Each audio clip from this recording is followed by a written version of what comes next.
All right, Matt Davio back again with Greg Simmons at Scope Labs at Mistrade. Look us up on the Twit stream if you guys aren't following us, the Twitter stream. Greg, we're sitting here 11:96 after the close here, August 4th, 2:30 Pacific time. We're recording this. My friend, we finally got a little perk up in volatility. We've been talking about it. But before we get to that, you've been posting a lot of quotes. The one you had today by one of my favorite writers, authors, Livers of Life, Hunter S. Thompson. And I've always said, I was saying to my friend Warren today, he actually brought it up. He said, you know who Greg reminds me of? Greg reminds me of a trader's Hunter S. Thompson. And he was absolutely right. And your quote today from Hunter was, what passed for society was a loud, giddy whirl of thieves and pretentious hustlers. A dull slideshow full of quacks and clowns and Philistines with gimp mentalities. Yeah, I substituted society for CNBC actually on that because my new fascination. I have it going on in the background again. It's become like one of my most embarrassing things is that I actually turn on the volume here and there too. I mean, I leave it muted, but I heard they're promising me that, I couldn't win, and Goldman Sachs and everybody saying that volatility would never come back and people were shorting it. And, as we know from the previous clips that we've done, I've been long the, January VXX call. So I'll do my tiny little brag right here, right now on flat.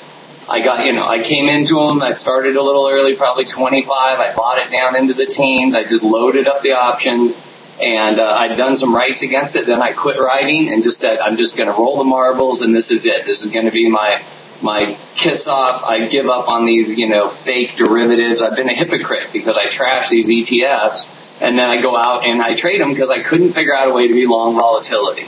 There's only two. Give us an idea, just go back a little bit. When did you start buying at 25? How long ago? When it was 25 on its way down to being a teenager. It's made a few round trips along the way, and I was able to write some 1 week contracts against it. But at the end of the day, I ended up getting, a couple hundred contracts, and I ended up making great money in the thing today, and it's banked, and I've closed down that account. I put the whole thing in 90-day T-bills.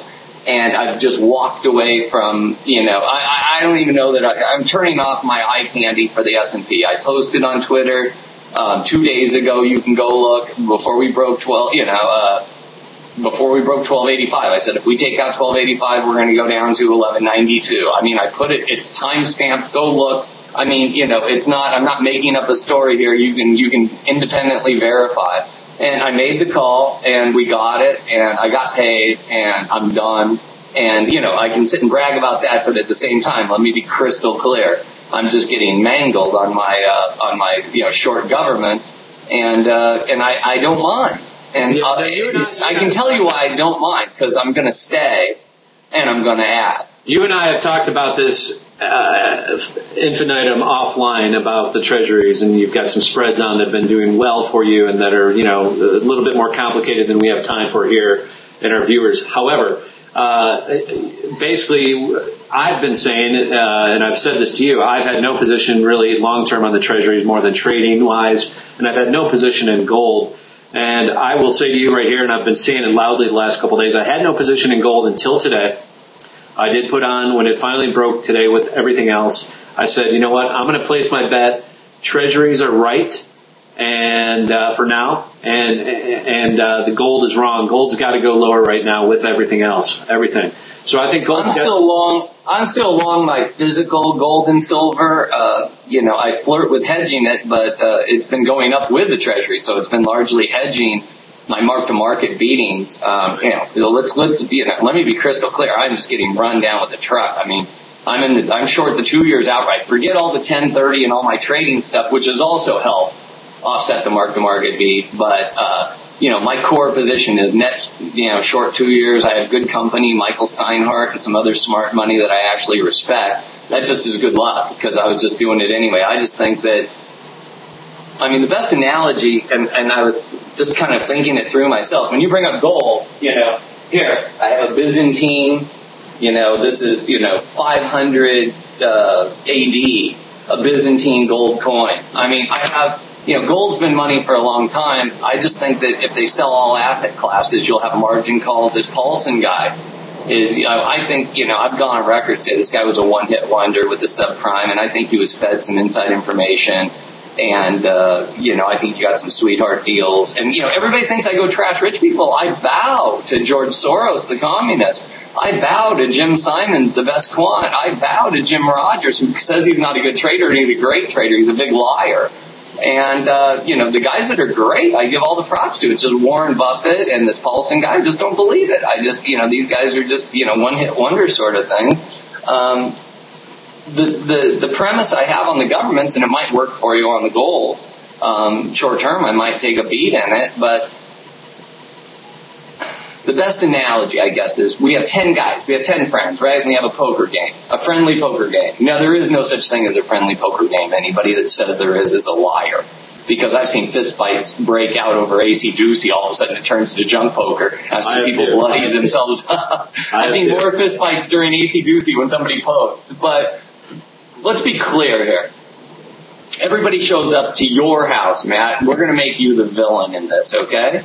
And everybody goes and buys, $1,000 in chips. I've got all these valued chips around. So everybody gets $1,000 in chips. There's $10,000. I think I have money out here. Okay, so there's $10,000 in cash in the pool, okay?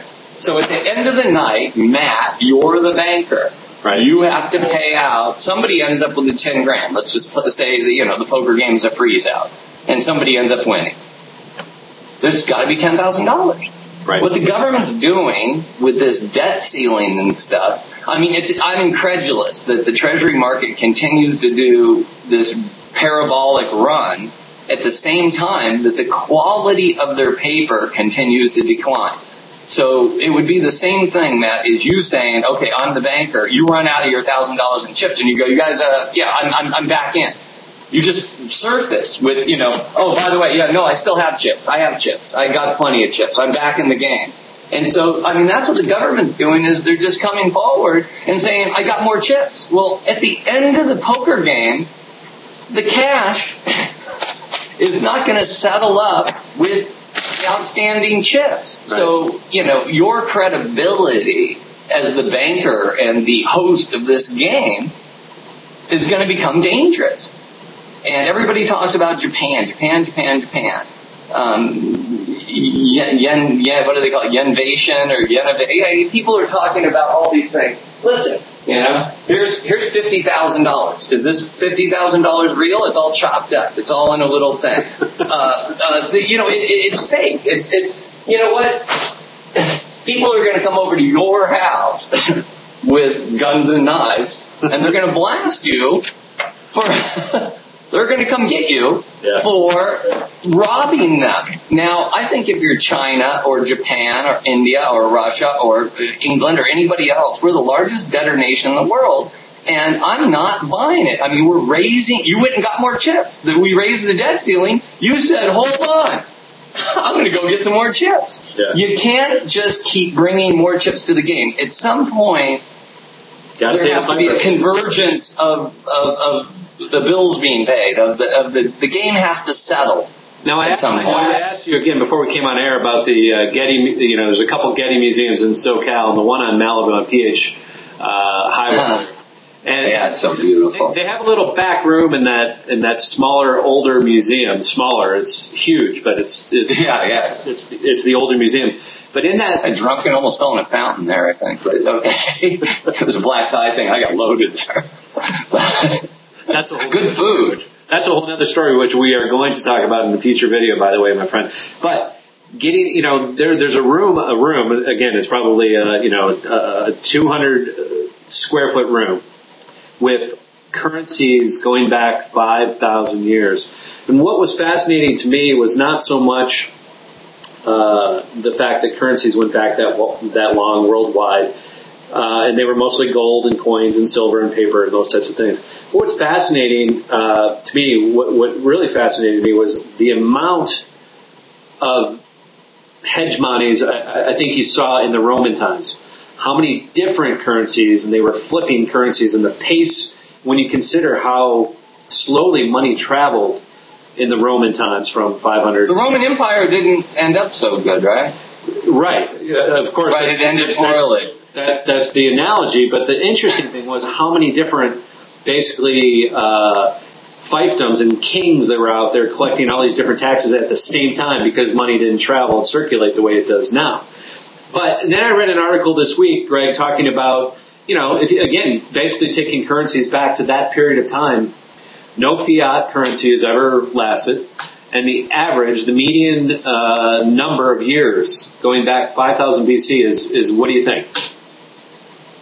Jeez, I don't know. You just set me up so good because sitting on my desk, I always have a history of money. I have the Queen Elizabeth dollar. I have, as a matter of fact, I have the Spanish silver dollar. I've got the Queen. I've got the first U.S. one. I've got, this one's cool.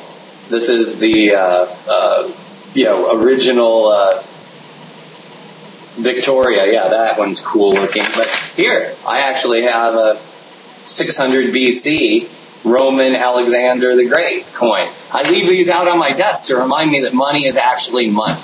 Right. That money was. So the answer is saying that this money is not. Yeah, the answer, and I think I read it in Washington's blog. I don't know if you read his blog, but I think it was 40 years. 40 years, Greg. And guess what? The last time this country basically started over was, you want to put a guess on when that happened? I'm going to guess 40 years. What was the Buttonwood? When did it? Yeah, 1970 when Nixon decoupled from gold. Nixon was the biggest monster. He's the one that did us. Him and Greenspan and Bernanke's irresponsibility of being the host of the poker game and just going and getting more chips rather than ever squaring the books. Right. It's going to end badly. I hate to be right. Yeah. But, our credit quality should be just tanking. I guess the agencies were flirting with downgrading, and now they're not, because I'm sure just some political pressure. Right. But, you can't, it's the same as the poker thing. It's just that simple. The books are not balancing.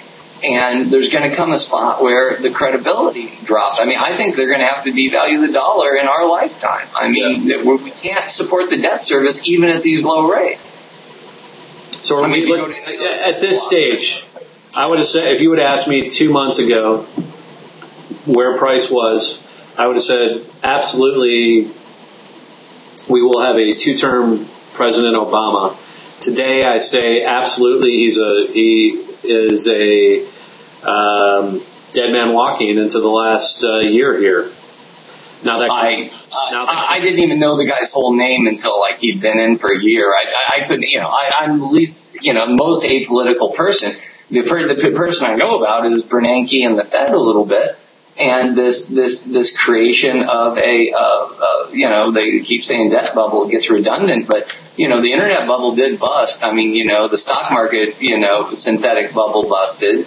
Right. I don't see any utility in taking risk. I'm making jokes. I don't think that I'll just do more treasuries and cover them and short more and buy them back. And I'm literally a one-trick pony again. Yeah, I spent a huge part of my career trading S&P options, and now I'm government bond trader. And so let's bring the subject up, because this is something I've touched on quite a bit, Greg. I think that more and more people are going to go Soros on the markets and pull their money away, just like you're talking about. Equities, I left them really pretty much, besides real short trades, no longer than 2 weeks. 6 years ago. That would be such a long-term hold for me. I got burned on Marlboro Monday. I honestly haven't really put on a stock trade probably in 2 months. I'm kind of leaning that same way. I'm less and less interested. There's less and less volume. So your thoughts on, maybe this is the way it happens. Maybe more money, more big, smart money just says, you know what, I am not going to play at your poker game, Dave, Ben Bernanke. Or anybody, yeah.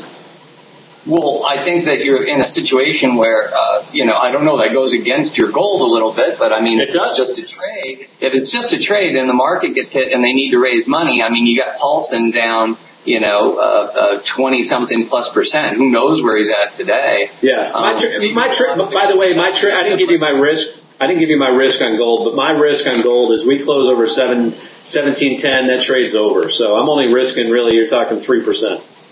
No, okay. Well, it can easily, blip down to, high 14s technically. So, absolutely, you can make a couple hundred handles. So, I mean, I can't argue with a, 3 to 1, bet, 4 to 1, anything that's 4 to 1, gets my attention. But, it's just the ego of it all. And we sit around and we talk about, when I was younger and stupider, I went and paid these guys $3,000 a year to have this stupid black card so that I got my drinks faster in the bar and got treated better in the restaurant, when I showed up and with a black card because they treat you good. I mean, I think the U.S. is going to lose that good treatment. I mean, they talk about the world reserve currency issue, right. And I guess in Dubai they have machines that spit out gold. You can go to any country in the world with, this little Byzantine gold or any $2,000 and it's money. So, I don't want to sound like, I'm just preaching precious metals, but I certainly feel awful good about my, physical holdings that I started at 280 when nobody wanted to own it. Right. And, nobody wants to be short the treasuries right now. So I think that is an equally good trade. And, you just have to have enough, firepower and bullets to keep firing. Right. I'm all in right now. I mean, I'm in as big risk as I can possibly be until rates go to zero. Then I'll come and double up. Yeah. And I'll post more, more money to double up. I have enough money in the account to ride this thing to zero. And at zero, I think it's worth a new, capital infusion to that particular account to make a really big bet. And let me tell you what my concern is. If I get paid off, do I just need more gun? If I get paid off and rates go, I mean, now all of a sudden we're back to this. It's like, you need to have a sober view of this. I think that people have really underestimated because of CNBC and Warren Buffett's cheerleading. I mean, he just cheerleaded. I mean, anybody can go look this up. I'll put it on my favorites. He was just cheerleading, saying that, we've had 15 recessions and they always come out fine. And, he's talking about 12-year-olds buying houses and just literally lunacy. I mean, the guy, if he wasn't the second richest guy, he might not be after today. I don't know, somebody passed him by. But, I say that he's a more destructive force than Bernie Madoff because Bernie Madoff burnt, a few rich people. I mean, it sucks. I mean, a lot of people got taken downtown in a Ponzi scheme, but his performance was actually better for a long period of time. Right. And you're in a situation where this guy's going around telling regular people that, just dig your heels into, whatever stocks and it's going to be okay. Yeah. The 0% interest rates is going to force them into the equity market. It's going to hurt old people. That's my problem, is you're hurting 80 million baby boomers. I repeat it again and again, and it's just like, I hate to seem like, such a, moral, socially conscious person or, like I'm some sort of crusader. When I was a broker, I tried to help people. I mean, I tried to put them in good trades. I tried to, I bought them Occidental Petroleum with a 10% dividend and, all these things that we've talked about. The stocks used to trade in eighths and people made money. Now people hold stocks for 8 seconds. I mean, the game is over. Don't talk to me about 15 data points in terms of a recession. Right. 15 data points doesn't mean anything. So when you say the game is over, Greg, you're kind of saying the same thing that I'm saying, that, the little guy, who maybe used to buy stocks and hold them is done. He's not even coming back. And the big guy also is like you and me and saying, I am shortening my time frames more and more and more every day because I don't believe in this game and the chip structure that the table has laid for me. Well, no, I mean, the implied odds and the pot odds nobody can pick right. I mean, unless you have really good algo. I mean, I have good algorithm stuff and I don't even want to run that stuff because I feel that the game is so rigged. I was in this VXX. I mean, I got paid off today, but I knew it was a flawed instrument. And, it didn't act right on days that it should have acted right. And today it didn't do as well as it should have. I mean, what did it go up, 5-6 points? I mean, I think VIX was up a much larger percent. My options that I averaged in at a little under 4, I was able to get out of at basically $10. And, I sold some a little bit, we were down 44, so I legged out, let's call it $9. Yeah. So I ended up finally getting paid off on this bet. And, that pays for a lot of the risk that I have in the other trade. I have these two working against each other. So my cumulative risk is largely, hedged out. And, now I have more bullets to fire at the short side. So I'm away. Because, and like you have a few more bullets to buy real bullets in case that trade starts working. I already have real bullets. I'm loaded. And when I was buying, let's not talk about that because everybody thinks I'm a prepper if you do that. I mean, I lived on that farm for years. I mean, I sat and lived small and lived up in the jungle and coming out of that $6 million house and all the, having the huge utility bills and koi pond and interior plant person for $400 a month and koi pond and pool. And now I just lease somebody. This person that's in this house now is the nicest person, but she's so stuck in this thing. She can't get out. I'll be able to lease this thing for a couple of years. I mean, it sounds stupid to spend $10,000 a month on rent, but it's over with. At least I don't have the insurance and the property taxes and the refrigerator or the pool or something breaks. I just make a phone call. Hey, somebody come over and fix this shit. It's actually cheaper. I've been doing it for 6 years, and I agree with you. I don't feel a fool, and everybody I lease from, they're like, I'm just trying to get out of underneath it, and in a couple more years, it's all going to be back. And I just grin and bear it. I just say the demographics do not suggest that real estate can come home. And Warren Buffett's entire premise of America's coming home is that people are going to have jobs when construction kicks back in and real estate gets better, and that's just a fantasy. I agree. This is something that I've brought up to, again, non-market people all the time, just explaining it to them real simply. Listen, our demographics are top heavy. They're getting worse every day, every minute. For the next 30 years, we're going to be old.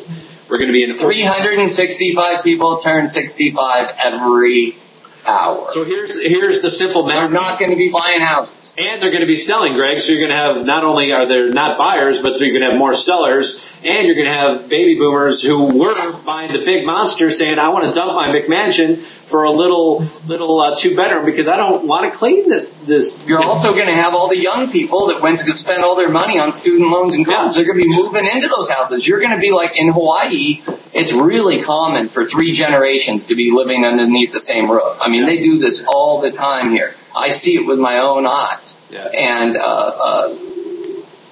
people will not be going out on their own anymore. The American dream, I mean, the fact that you set an entire country's goal as owning a house, and you have to be asleep to have the dream work. I don't get it. Yeah. It's just people don't understand the absolute risk that they take. Yeah. They take their money and they lose they're completely desensitized to the money. Anybody that has $100,000 left in the stock market, if I went to their house and I was just like digging around and I found a bag, they bought the house and, I opened up a cupboard and there was $100,000 in cash, they'd never let me leave the front door with that cash and go buy them $100,000 worth of Apple. They wouldn't do it. But They get their statement and they go, I got $100,000 of Apple. They don't care. They don't understand that they're not getting paid the right money to take the risks on a rigged system.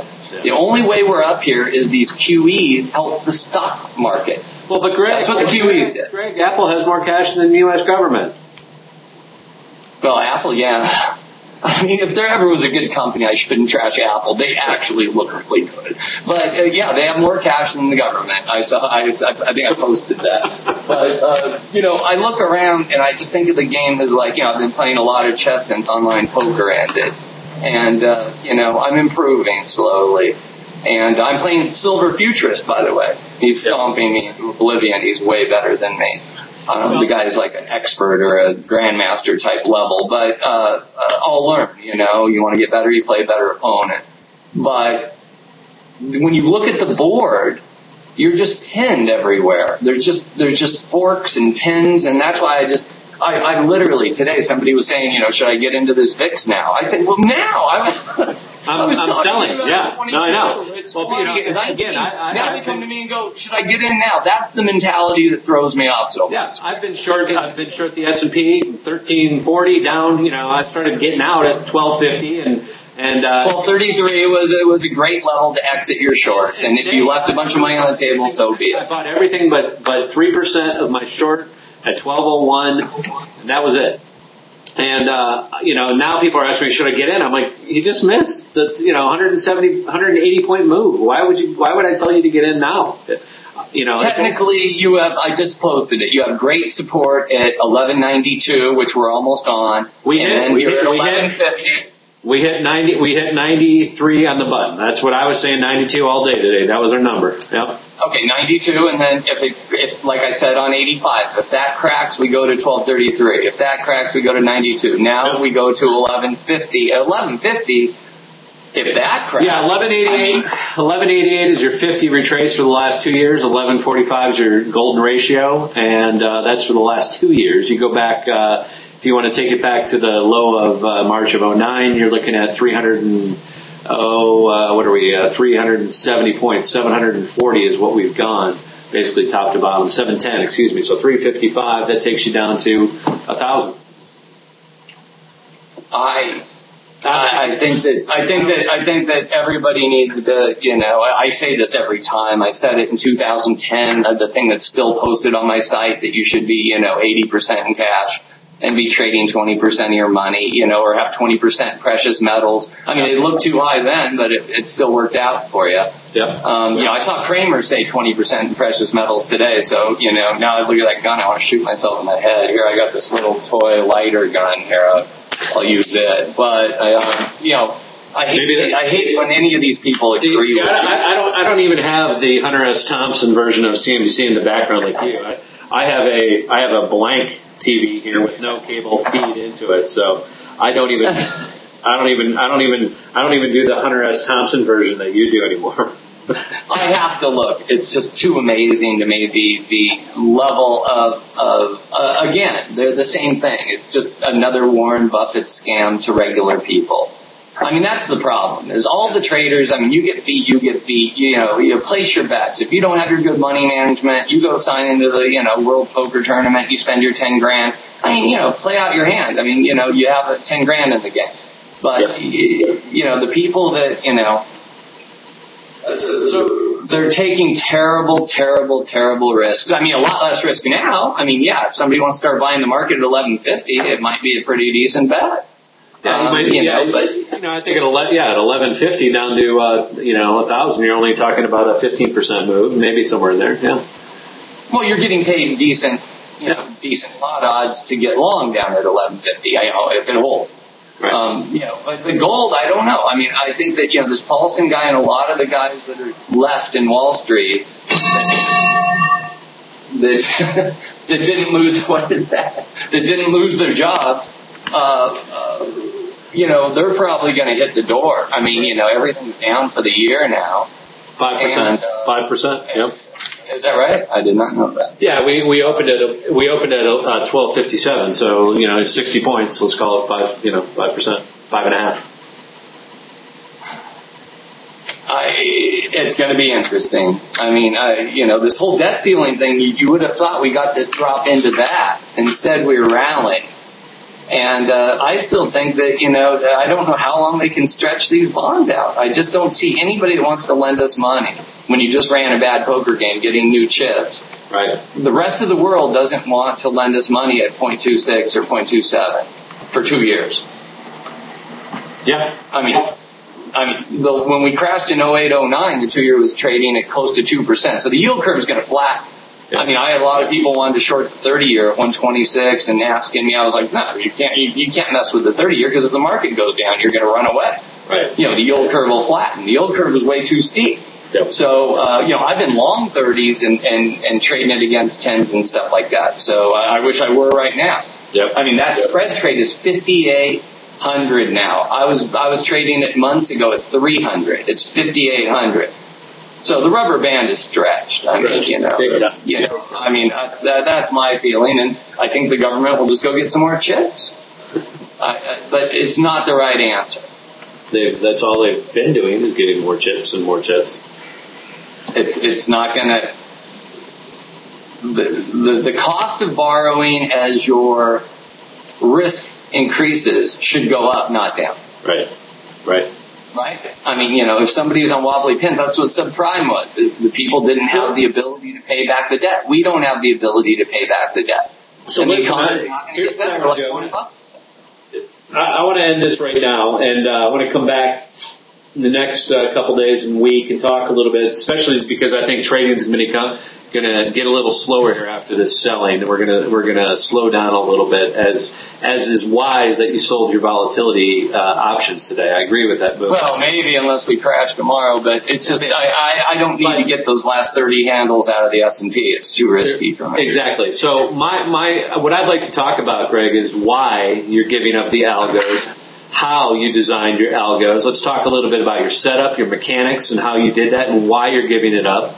And I'd also like to talk a little bit more on the subject of easy money and the easy money of the 80s and the good times, and how we've turned into the easy money Fed, and where you think we're going to go further here in the future, and more on the subject of. Well, I'll tell you what. I leased out the Euro system to somebody for a couple of years, and they had a happy, cheerful day today. They don't care that the S&P tanked. Anybody that's trading my algo stuff that goes home flat every day, they're great. I mean, I don't have a business or a business model to sell it. I flirted with it, and I'm just not a businessman. I don't know how to keep accounts open and have minutes and do all those things. So, I don't have the skill set to be in business, but I have certainly the inventory. So maybe by appointment only, I'll be doling this stuff out. I just don't see any utility in me doing it anymore when I can just shove all my money in this bond trade and sit and wait. Yeah. Because I know I'm going to be right.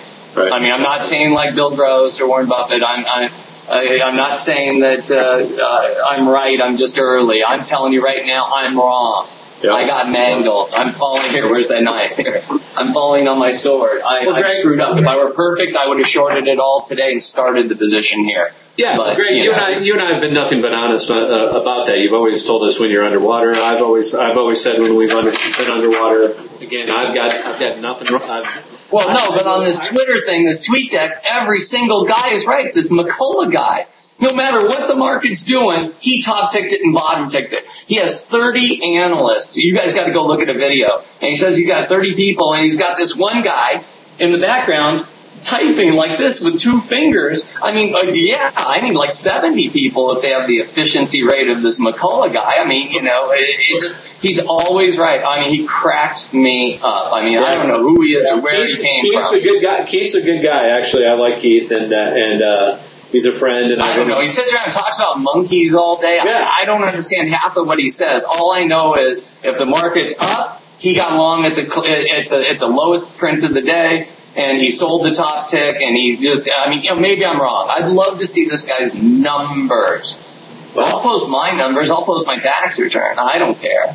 I like to deal in reality. Yep. But I'd love to see a performance report of this guy's calls and see what he's done. He's got a fund. I don't know how big his fund is right now. I know he's a former hockey player, played at Yale, was a Canadian, played... really? You might want to fight me. Shit, he's younger than me. Yeah, I still got some punch left. He's got a few years on us. He's definitely younger, and Well, tell him I'm sorry then. I don't want to scrap with him if he was a hockey player. Those guys are tough.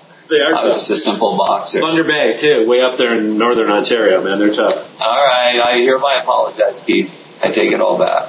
I'm afraid of Hank Paulson and Keith McCullough now. I got two people I'm afraid of. I wouldn't fight Hank Paulson.